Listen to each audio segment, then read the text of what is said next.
الرحيم أم حسبت أن أصحاب الكهف والرقيم كانوا من آياتنا عجبا إذ أوى الفتية إلى الكهف فقالوا ربنا آتنا من لدنك رحمة وهيئ لنا من أمرنا رشدا وضربنا على آذانهم في الكهف سنين عددا ثم بعثناهم لنعلم أي الحزبين أحصى لما لبثوا أمدا نحن نقص عليك نبأهم بالحق إنهم فتية آمنوا بربهم وزدناهم هدى وربطنا على قلوبهم إذ قاموا فقالوا ربنا رب السماوات والأرض لن ندعو من دونه إلها لقد قلنا إذا شططا هؤلاء قومنا اتخذوا من دونه آلهة لولا يأتون عليهم بسلطان بين فمن أظلم ممن افترى على الله كذبا. آج کا درس سورہ کہف کی آیت نمبر 11 سے شروع ہو رہا ہے. اس سے پہلی دو آیتیں 9 اور 10 اس میں سے کچھ چیزیں پچھلے ہفتے بیان ہو چکی ہیں. دوبارہ اس میں کچھ چیزیں انشاءاللہ آج بیان کی جائے گی. اللہ تعالیٰ نے پہلے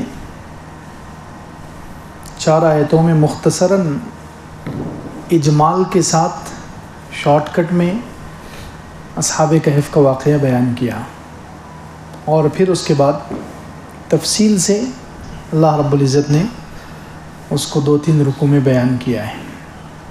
مختصراً جو 4 آیتوں میں بیان کیا اس میں فرمایا ام حسبت ان اصحاب الکہف والرقیم کانوا من آیاتنا عجبا. کیا آپ سمجھتے ہیں کہ اصحاب کہف اور رقیم، کہف غار والے اور رقیم کتاب والے، وہ ہماری آیتوں میں سے، ہماری نشانیوں میں سے بہت زیادہ تعجب کی بات ہے.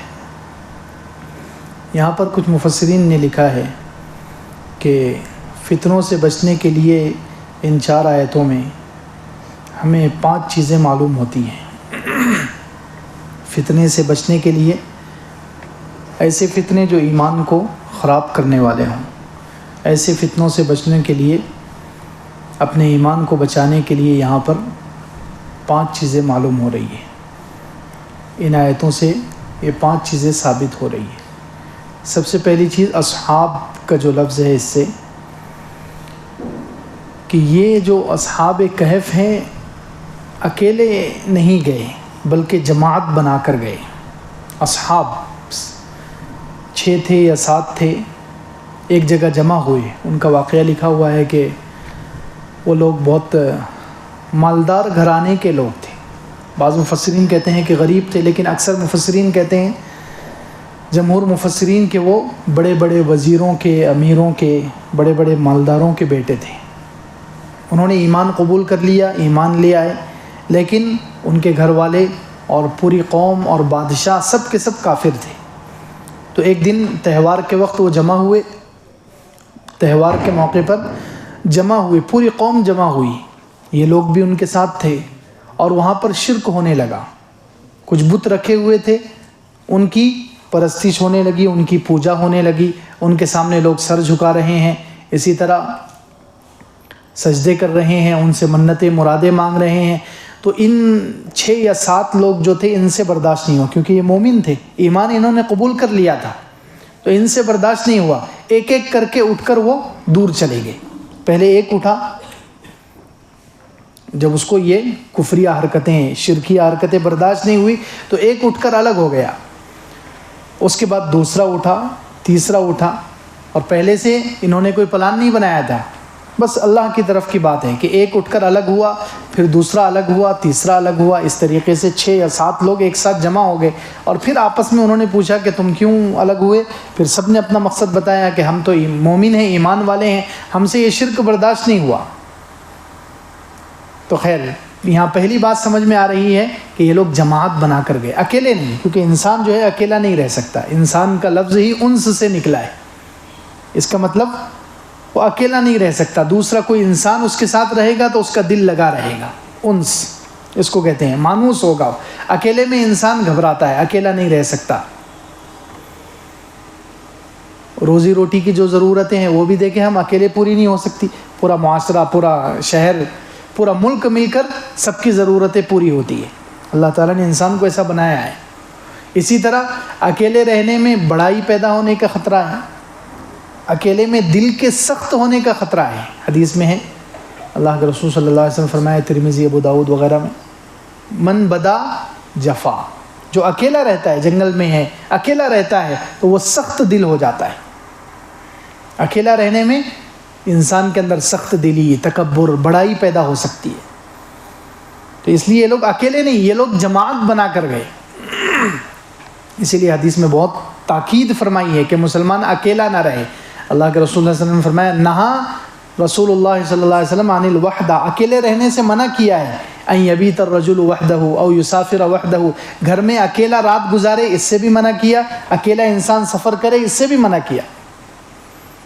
اکیلا رہنے سے اتنا منع کیا ہے کہ اکیلا انسان نہ رات گزارے، کبھی بھی کوئی مصیبت پیش آ سکتی ہے، کوئی مسئلہ پیش آ سکتا ہے، رات میں شیاطین وغیرہ پھرتے ہیں اور شیطانوں کی ٹولیاں کچھ بھی کر سکتی ہے، اس لیے انسان کو اکیلا نہیں رہنا چاہیے رات کے وقت۔ اسی طرح سفر بھی اکیلا نہیں کرنا چاہیے، تو منع کیا، اکیلا رہنے سے منع کیا، اور سب کے ساتھ مل کر، مسلمانوں کی جماعت کے ساتھ مل کر رہنے کی تاکید کی ہے۔ ید اللہ علی الجماع، جماعت پر اللہ کا ہاتھ ہوتا ہے۔ جب مسلمان مل کر رہتے ہیں تو ان پر اللہ کا ہاتھ ہوتا ہے، یعنی اللہ کی خاص مدد ہوتی ہے ان کے ساتھ۔ اسی طرح ایک حدیث میں تو فرمایا، من اراد بحبوحۃ الجنہ، من اراد بحبوحۃ الجنہ، جو جنت کے بیچ میں جگہ چاہے، فعلیہ بالجماع، اسے چاہیے کہ مسلمانوں کی جماعت کے ساتھ رہے۔ فإن الشیطان مع الفظ، او کما قال علیہ الصلوۃ والسلام، شیطان اکیلے کے ساتھ ہوتا ہے، تنہائی کے ساتھ شیطان ہوتا ہے۔ جو جنت کے بیچ میں جگہ چاہے، جنت کے درمیان میں جگہ چاہے، تو اسے کیا کرنا چاہیے؟ مسلمانوں کی جماعت کو لازم پکڑنا چاہیے، اکیلے نہ رہے۔ تو اکیلا انسان فتنے کا شکار ہوگا، شیطان اس کو اچک سکتا ہے، گمراہ ہو سکتا ہے، پھسل سکتا ہے۔ دیکھتے ہیں ہم بہت سارے خاندانوں میں ایک اکیلا آدمی بیچارہ دین سے جڑ گیا، اس کو کتنی رکاوٹ ہوتی ہے، کتنی پریشانی ہوتی ہے، پورا خاندان اس کو پریشان کرتا ہے۔ بعض مرتبہ پھر وہ ایسا پھسل جاتا ہے کہ جس کی حد نہیں، ایسا دور ہو جاتا ہے بدزن ہو کر، لوگوں کے تانے سن سن کر وہ پھر دین سے اتنا دور ہو جاتا ہے کہ دوبارہ اس کا دین پر آنا مشکل ہو جاتا ہے۔ اسی لیے اللہ کے رسول صلی اللہ علیہ وسلم جب مکہ مکرمہ میں جو بھی مسلمان ہوتے تھے تو اللہ کے رسول صلی اللہ علیہ وسلم اکیلے نہیں رکھتے تھے، بلکہ اللہ کے رسول صلی اللہ علیہ وسلم نے، کیونکہ وہاں مسجد نہیں تھی، مسجد تو تھی کعبۃ اللہ، لیکن وہ کافروں کے ہاتھ میں تھی۔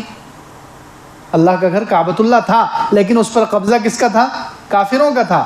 تو اللہ کے رسول صلی اللہ علیہ وسلم نے مسلمانوں کو ایک جگہ جمع کرنے کے لیے دار ارقم کو چنا، حضرت ارقم رضی اللہ عنہ کا گھر چنا۔ وہاں سب صحابہ کرام کو ایک ساتھ جماعت بنا کر رکھتے تھے، ایک ساتھ نماز پڑھنا، ایک ساتھ قرآن پڑھنا، ایک ساتھ دین سیکھنا، تاکہ کوئی پھسل نہ جائے۔ ایک ساتھ رہیں گے تو اس میں ثابت قدمی نصیب ہوتی ہے، ایک ساتھ رہنے میں ثابت قدمی نصیب ہوتی ہے۔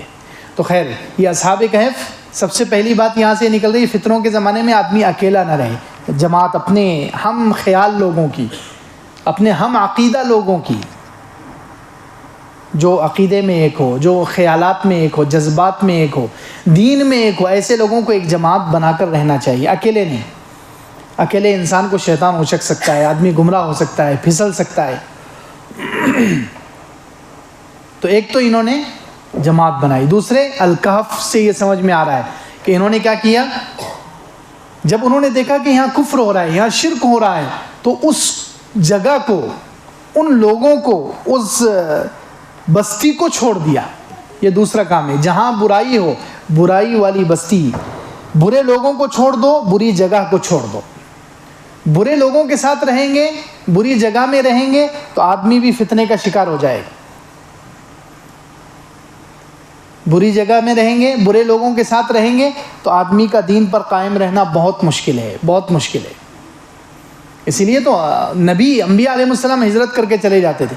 حضرت ابراہیم علیہ السلام نے اپنے قوم کو دعوت دی، اپنے والد کو، اپنے سرداروں کو، سب کو دعوت دی، نہیں مانا تو فرمایا میں چھوڑ کر انی اعتزلکم، میں تمہیں چھوڑ دوں گا. اور بعد میں فلما اعتزلہم وما یعبدون من دون اللہ، حضرت ابراہیم علیہ السلام چھوڑ کر چلے گئے برے لوگوں کی بستی کو، برے لوگوں کو چھوڑ کر ہجرت کر کے چلے گئے. حضرت ابراہیم علیہ السلام حالانکہ نبی ہیں، وہ ان کے تو گمراہ ہونے کا کوئی خطرہ ہی نہیں ہے. نبی کبھی اپنے دین سے ہٹ سکتا ہے؟ ہو ہی نہیں سکتا.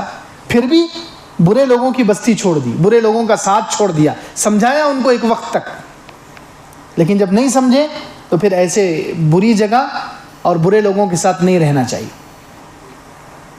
ورنہ آدمی کا دین خطرے میں پڑ جاتا ہے. آدمی گمراہ ہو سکتا ہے ان لوگوں کے ساتھ رہنے کی وجہ سے، کبھی بھی خیالات بدل سکتے ہیں. اللہ کے رسول صلی اللہ علیہ وسلم نے مکہ جیسی جگہ چھوڑ دی.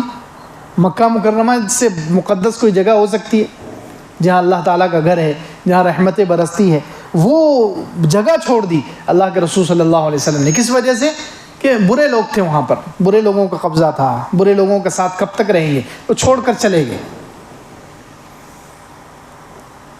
تو برے لوگوں کے ساتھ نہیں رہنا. انہوں نے کیا کیا؟ جب دیکھا کہ یہاں کفر ہو رہا ہے، شرک ہو رہا ہے، تو بری جگہ کو چھوڑ دیا، برے لوگوں کو چھوڑ دیا. یہ بہت ضروری ہے، برے لوگوں کو چھوڑنا، بری جگہ کو چھوڑنا، ورنہ آدمی فتنے کا شکار ہو جائے گا.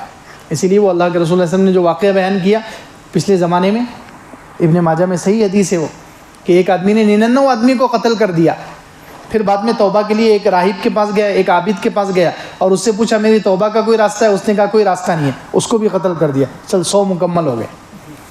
100 پورے کر کے پھر اس نے پوچھا کہ کسی سب سے بڑا عالم کون ہے، مجھے اس کے پاس پہنچاؤ. تو اس کو بڑے عالم کے پاس پہنچایا گیا. اس نے بڑے عالم سے پوچھا کہ میری توبہ کا کوئی راستہ ہے؟ تو اس عالم نے کہا تیرے اور توبہ کے بیچ میں کون رکاوٹ بن سکتا ہے؟ توبہ تو انسان کی کسی بھی حال میں کبھی بھی قبول ہو سکتی ہے، کتنے بھی گناہ کر لو. اس نے کہا لیکن ایک شرط ہے. کیا کرنا پڑے گا تمہیں؟ یہ خبیث برے لوگوں کی بستی چھوڑ کر تم نیک لوگوں کی بستی کی طرف چلے جاؤ. راستے میں اس کا انتقال ہو گیا. وہ برے لوگوں کی بستی چھوڑ کر نیک لوگوں کی بستی کی طرف جا رہا تھا، اس کا انتقال ہو گیا. پھر فرشتے آئے، زمین کو ناپا گیا، وہ نیک لوگوں کی بستی کے قریب تھا، اللہ نے اس کی بخشش کر دی. دیکھیے صحیح حدیث ہے. تو یہ بہت ضروری ہے، آدمی بری صحبت چھوڑ دے، برا ماحول چھوڑ دے، برے لوگوں کو چھوڑ دے، ورنہ فتنے کا شکار ہو جائے گا. آج کل لوگ دیندار تو بنتے ہیں لیکن صحبت نہیں چھوڑتے، ماحول نہیں چھوڑتے، دوستانہ نہیں چھوڑتے. وہ دوست پھر آخر اس کو گمراہی کر دیتے. تو انہوں نے دوسرا کام یہ کیا، کہف غار میں چلے گئے، سب کو چھوڑ دیا. جب دیکھا کہ یہ برے لوگ ہیں، بری بستی ہے، برا ماحول ہے، اس کو چھوڑنا ضروری ہے. تو فتنے سے بچنے کے لیے ایک تو جماعت بنا کر رہو، دوسرے بری صحبت، برے ماحول، برے لوگوں کو چھوڑ دو. تیسرے والرقیم، اس کے بارے میں پچھلے ہفتے بتایا گیا، کتاب. ان کے پاس آسمانی کتاب تھی، اللہ تعالیٰ کی باتیں، نبیوں کی باتیں، عبرت کی باتیں لکھی ہوئی کتاب تھی. کتاب کو پکڑنا. اور ہمارے پاس قرآن ہے.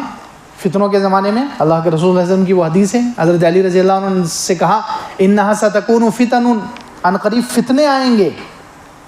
تو حضرت علی رضی اللہ عنہ پوچھا وما المخرج منها یا رسول اللہ، اللہ کے رسول صلی اللہ علیہ وسلم ان فتنوں سے نکلنے کا راستہ کیا ہوگا؟ تو فرمایا کتاب اللہ فیہ نبأ ما قبلکم وخبر ما بعدکم، کہ اس میں پہلوں کے واقعات ہیں، آئندہ کی خبریں ہیں، ہر فتنے کا علاج ہے. اور دوسری حدیث میں فرمایا میں تمہارے درمیان 2 چیزیں چھوڑ کر جا رہا ہوں، ترکت فیکم امرین لن تضلوا ما تمسکتم بہما، ہرگز تم گمراہ نہیں ہو سکتے جب تک ان 2 چیزوں کو پکڑے رہو گے، ایک کتاب اللہ قرآن اور دوسرے میری سنت.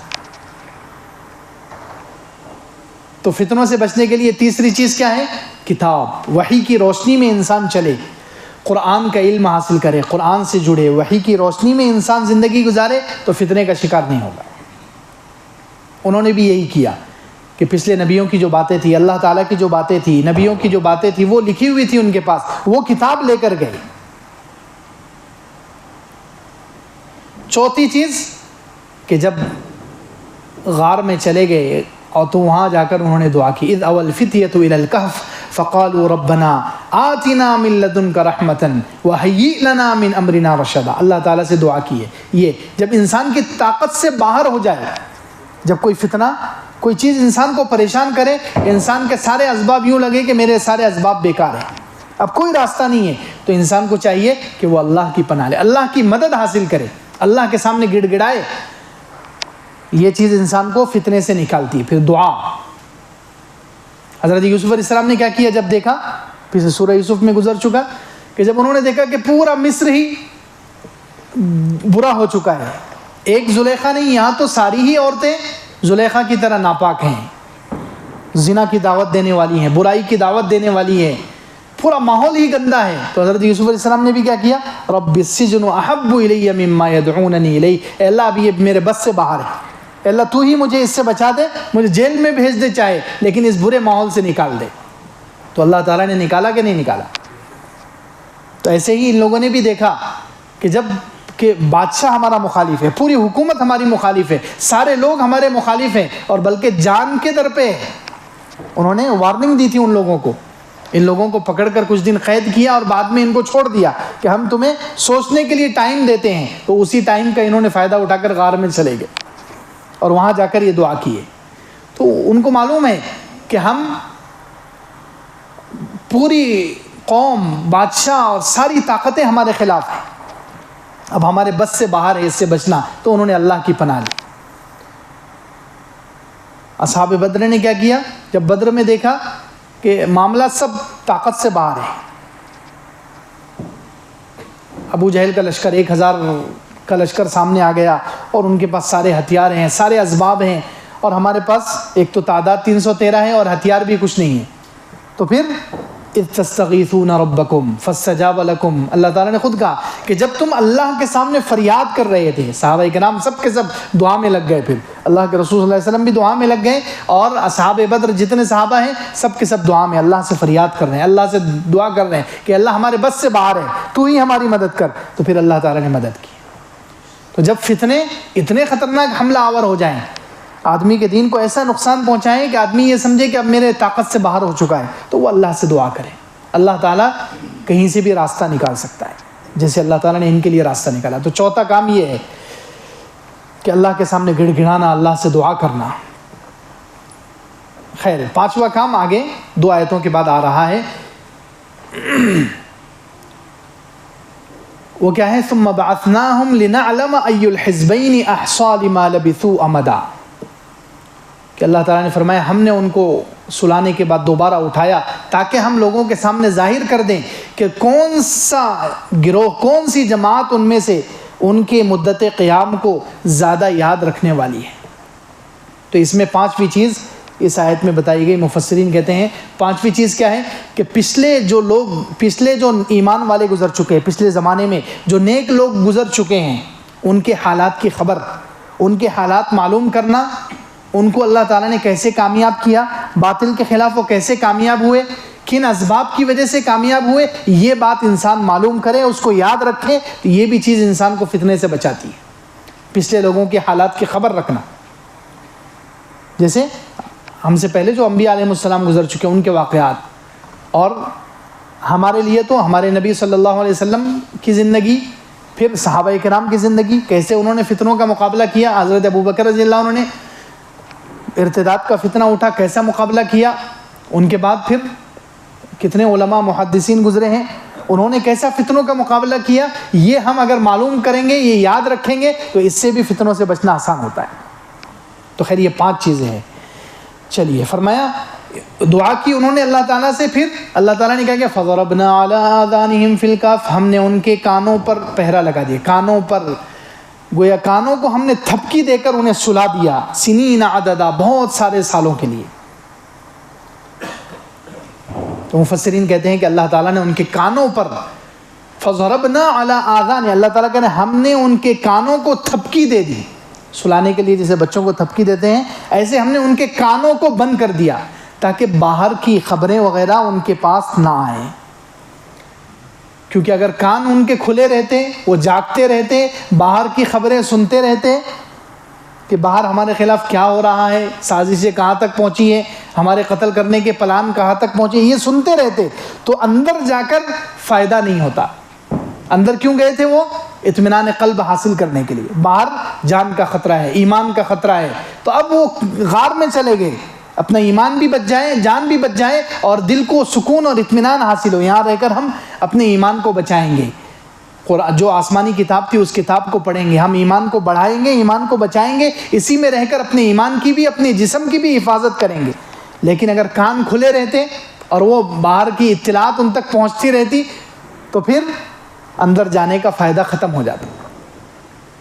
تو مفسرین نے یہاں ایک اور بات، بڑی عجیب بات لکھی ہے کہ اس میں آخر زمانے کے لوگوں کے لیے، دجال کے زمانے میں جو لوگ رہیں گے، آخر زمانے میں جو لوگ رہیں گے، ان کے لیے بھی ایک بہت اہم پیغام چھپا ہوا ہے کہ ان کو چاہیے کہ کافروں کے بارے میں خبریں سننے سے اپنے آپ کو بچائیں۔ آج کل تو پورا میڈیا ہی کافروں کا ہے، کافروں کے میڈیا کو سننے سے اپنے کانوں کو بچائیں، کیونکہ جتنا کافروں کے میڈیا کو سنیں گے، سارا میڈیا یہاں پر جتنے قسم کا میڈیا ہے، جتنا میڈیا ہے وہ یا تو مشرکوں کا ہے یا یہودیوں اور عیسائیوں کا ہے، تو ان کو سننے سے کیا ہوگا؟ یہ تو ایک تو ہمارے اندر مایوسی پھیلاتے ہیں، خوف پھیلاتے ہیں اور جھوٹ پھیلاتے ہیں۔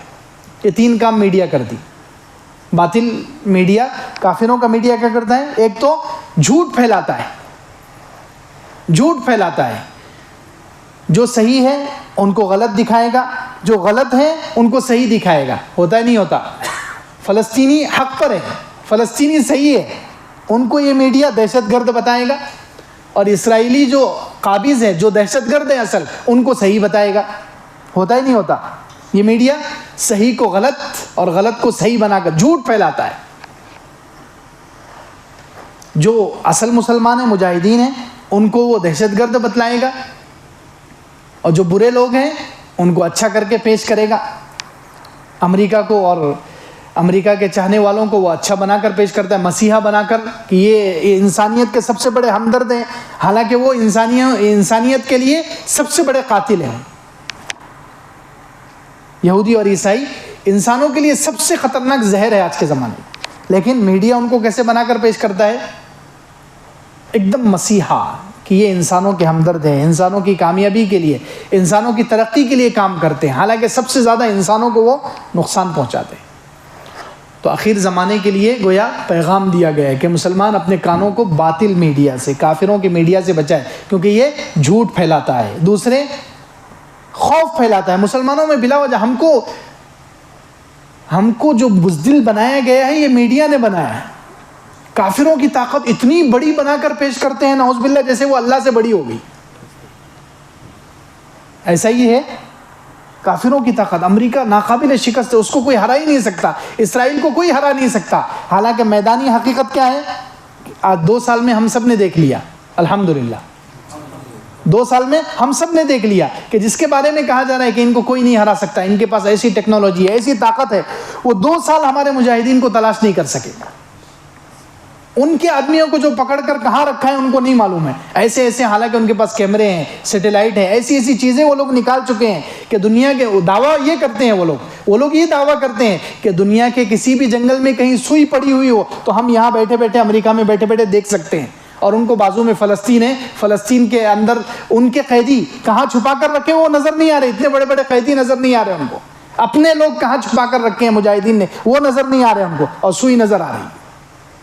جھوٹ پھیلاتے ہیں، خوف پھیلاتے ہیں، بلا وجہ کافروں کی طاقت کو اتنا بڑا چڑھا کر پیش کریں گے کہ مسلمان بزدلی کا شکار ہو جائے گا، مسلمان مایوسی کا شکار ہو جائے گا۔ حالانکہ اسی امریکہ کو کتنا بوسنیا میں مسلمانوں نے ہرایا ہے، افغانستان میں مسلمانوں نے ہرایا ہے، فلسطین میں مسلمانوں نے ہرایا ہے، عراق میں مسلمانوں نے ہرایا ہے، شام میں مسلمانوں نے ہرایا ہے۔ آج ہم دیکھ رہے ہیں تازہ، یہ بلا وجہ ہوا بنا دیا گیا میڈیا کے ذریعے سے، کافروں کے میڈیا نے ہمارے اندر خوف بھر دیا ہے کہ انہیں کوئی ہرا ہی نہیں سکتا، ان کے پاس اتنی طاقت ہے، کچھ بھی طاقت نہیں ہے، اور اللہ کی طاقت کے مقابلے میں تو ان کی طاقت صفر ہے۔ اللہ کی طاقت جس کے ساتھ ہو، اللہ کی مدد جس کے ساتھ ہو، تو اس کے مقابلے میں یہ کافروں کی طاقت کتنی ہی بڑی ہو، کچھ بھی نہیں ہے، کچھ بھی حیثیت نہیں رکھتی۔ اللہ تعالیٰ ہمیں آنکھوں سے دکھا رہے ہیں آج کل کے لوگوں کے ساتھ اللہ کی مدد کیا ہے، کیسے اللہ تعالیٰ کافروں کو ہراتے ہیں، کیسے اللہ تعالیٰ مسلمانوں کی مدد کرتے ہیں، مجاہدین کی مدد کرتے ہیں اور انہیں کامیابی دیتے ہیں۔ تو اسی لیے یہاں پر خاص طور سے اللہ تعالیٰ نے کانوں پر پہرا لگانے کا تذکرہ کیا ہے کہ ہم نے ان کے کانوں کو بند کر دیا تاکہ باہر کی خبریں وہ نہ سنیں، تو ان کا دل مطمئن رہے گا. باہر کی خبریں سنتے رہیں گے ہمارے خلاف یہ پلان بن رہا ہے, یہ سازشیں ہو رہی ہے, تو پھر آدمی کبھی بھی مطمئن نہیں ہو سکتا. تو ہم جب تک میڈیا سنتے رہیں گے, کافروں کا میڈیا ہے, تو اس کو سنتے رہیں گے تو پھر ہمارا دل مطمئن نہیں رہے گا, ہم اپنے ایمان پر, اپنے دین پر مطمئن نہیں رہیں گے, دلوں میں ہمیشہ خوف ہی بھرا رہے گا. تو یہ میڈیا کیا کرتا ہے, ایک تو جھوٹ پھیلاتا ہے, خوف پھیلاتا ہے اور مایوسی پھیلاتا ہے. تو اس لیے آخر زمانے میں کانوں کی حفاظت کی بہت زیادہ ضرورت ہے, اور شیطان بھی کانوں کے راستے سے بہت حملے کرتا ہے. اسی لیے اللہ کے رسول صلی اللہ علیہ وسلم نے وہ حدیث میں کیا فرمایا, ایک شخص نے پوچھا کہ جس نے فجر کی نماز چھوڑی ہے اس کے بارے میں کیا فرماتے ہیں, تو کیا فرمایا, ذاک الرجل بال الشیطان فی اذنہ, یہ وہ آدمی ہے شیطان نے اس کے کان میں پیشاب کیا ہے. دیکھیے جو فجر چھوڑتا ہے, شیطان اس کے منہ میں, دماغ میں پیشاب نہیں کرتا, کہاں پیشاب کرتا ہے, کان میں. کان کتنی اہم چیز ہے, کان کتنی اہم چیز ہے, یہ اللہ کے رسول صلی اللہ علیہ وسلم نے حدیث میں فرمایا. اس لیے کانوں کو بچانا باطل کی خبروں سے, جھوٹی خبروں سے, جھوٹے میڈیا سے بہت ضروری ہے. یہ آیت اشارہ کر رہی ہے تاکہ ہمارا ایمان محفوظ, ہم مطمئن رہیں اپنے دین پر, اپنے ایمان پر, اللہ کے وعدوں پر.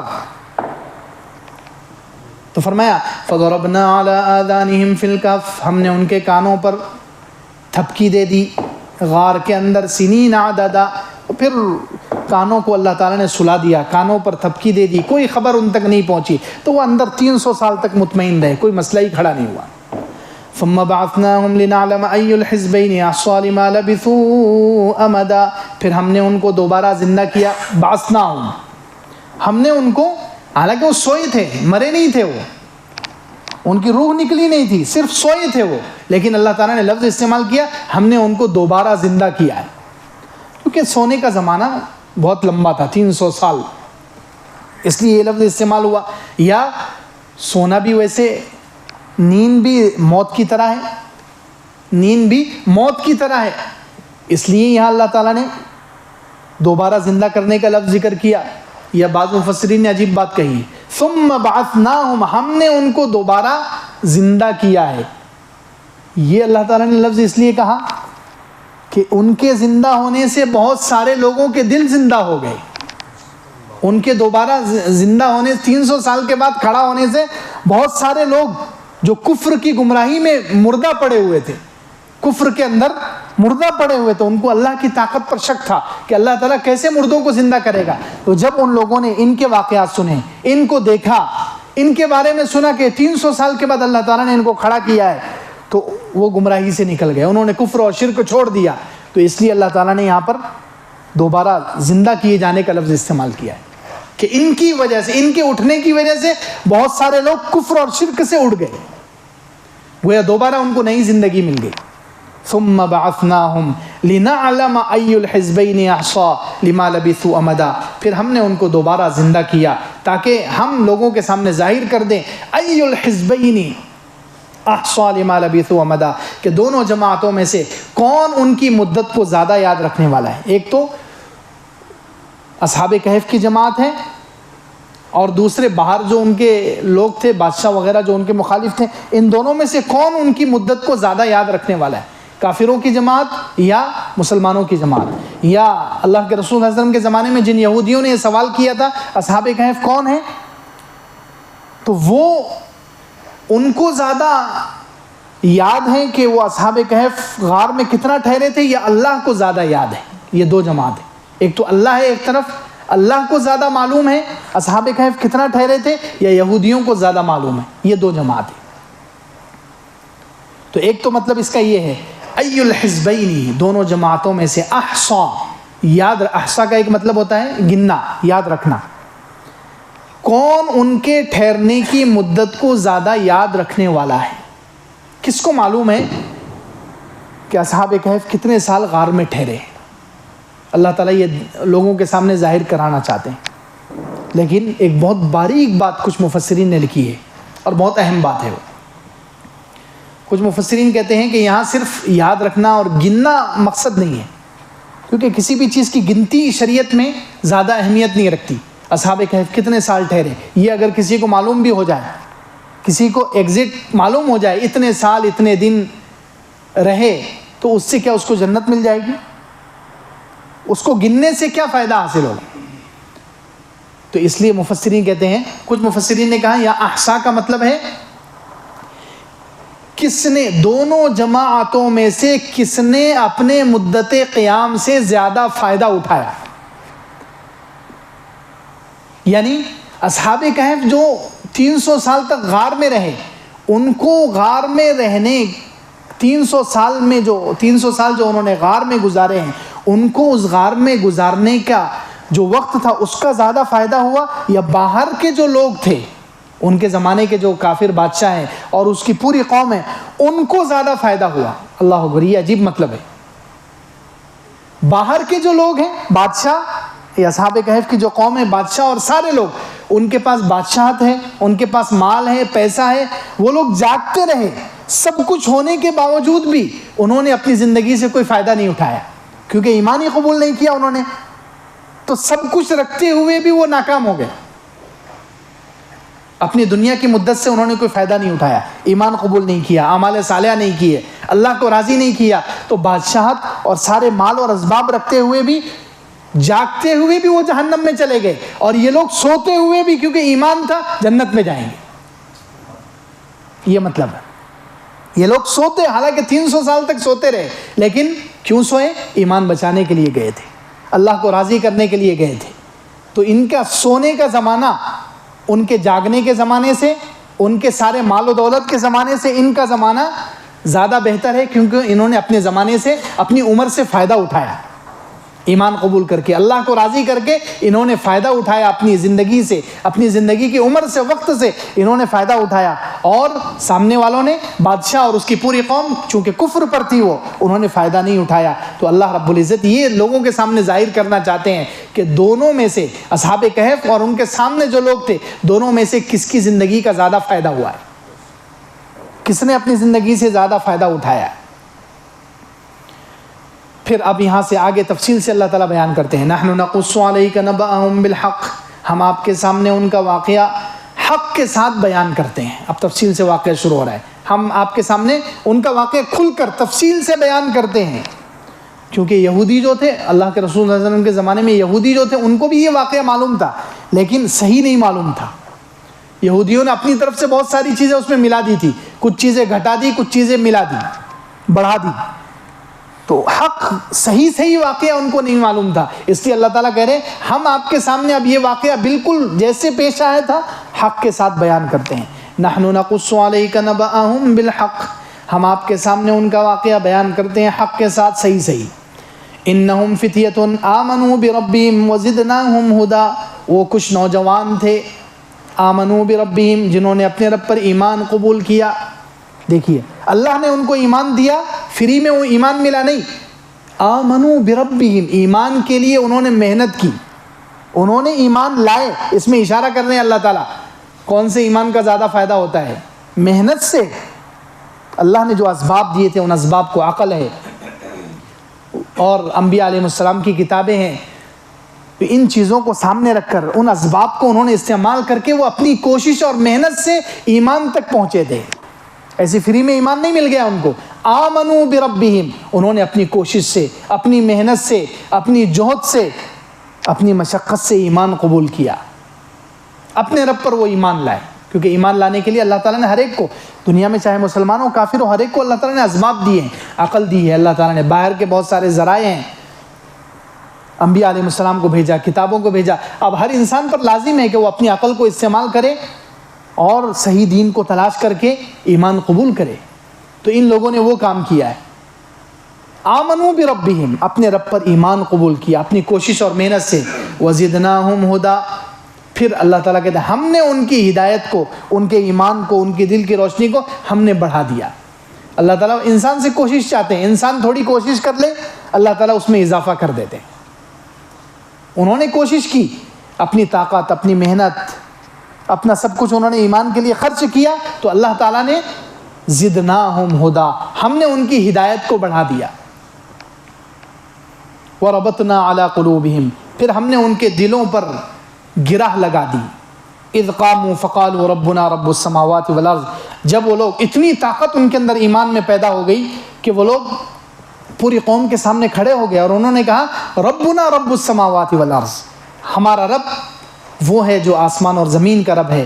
ہم لن ندعو من دونہ الہا، ہم اللہ کے علاوہ کسی معبود کو نہیں پکاریں گے. اگر ہم نے ایسا کیا تو یہ بہت بری بات ہو جائے گی. یہاں سے انشاءاللہ